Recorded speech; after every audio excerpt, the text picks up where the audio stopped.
This is Reverse Tile by Clay Imports. Like many Clay Imports products, it is terracotta. However, it's extruded, not pressed, making it a very dense terracotta. Because it's so dense, Clay Imports sells this as an unsealed tile. However, for added protection, we do recommend sealer following installation.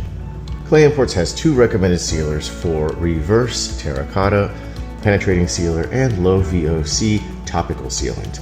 Penetrating sealer will absorb into the micro pores of the tile without changing the look of it, offering extreme protection from absorption and staining.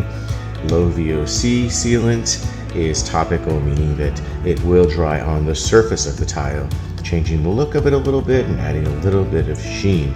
In either case, because this tile is so dense, only a minimal amount of sealer should be applied in very, very thin coats. Otherwise, buildup on the surface will result in uneven sheens and colors, or even like some striping on the surface.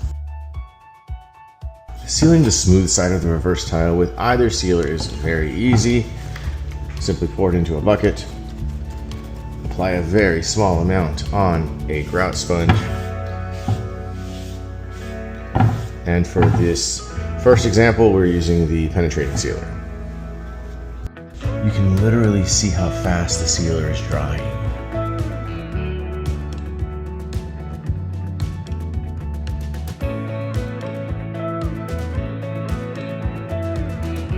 You can see how much the sealer darkens the tile when it's first applied. It's going to lighten significantly once it dries. And here's our comparison of the dried finished product. This is Clay Imports penetrating sealer, 2 coats of it on this tile, no sealer on this tile. And even though penetrating sealer is not supposed to change the look, or it's designed to not change the look of the tile, because the reverse tile is so dense, the sealer can only absorb so much into the micropores before it starts drying on the surface. So you can see how it actually resulted in a little bit of sheen on the reverse tile. Clay Imports refers to this beautiful tile as the reverse tile because of its reverse side. The beautiful extruded lines can be aesthetically pleasing and also offer a great amount of traction for outdoor wet area use. If the reverse tile is indeed going to be used outdoor, then Clay Imports always recommends applying Clay Imports penetrating sealer.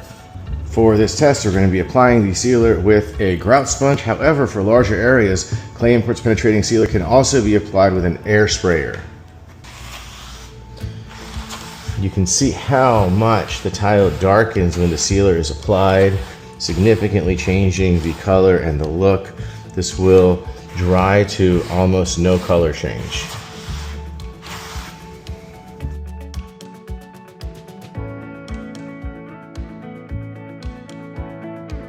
The first coat dries in just seconds or a couple of minutes. Several coats can be applied, anywhere up to 4 or 5 coats, until you start to see the absorption rate slow down significantly.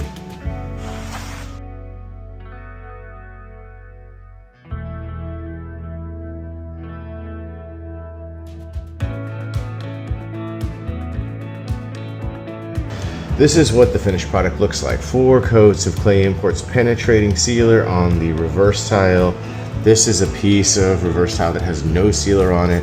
For comparison, I can see a little bit of sheen coming out of the sealed tile, which again, penetrating sealers are designed to not result in sheen. They're designed to soak into the micropores and dry inside of the tile, leaving the surface looking as original as possible. But again, because this tile is so dense, it can only soak in so much before it starts absorbing on the surface. Yeah, but regarding color change, there's minimal, almost no color change. Again, there's a little bit of the gloss compared to the unsealed piece, but almost no color change at all. Another important detail to point out when sealing the reverse tile is because of this heavy texture and grit that it has, which is ideal for outdoor application and slip resistance. If you're using a sponge to seal this, fibers from the sponge are going to tear off and they're going to debris will be on the surface of the tile. As long as you're using a penetrating sealer, that's fine. Penetrating sealers aren't going to get sticky and tacky, and they're not going to stick any of those fibers onto the surface. But if you're using a topical sealer, then don't use a sponge. Don't use anything where the debris is going to stay on the surface. And if you end up in a situation where you have debris on the surface, especially if you're going to be coating this with a topical sealer, a top coat sealer that would give you a little bit of shine and some added protection, then just use a bristle brush or a broom to remove any of the debris from the surface before you apply any other sealers on top of the penetrating sealer.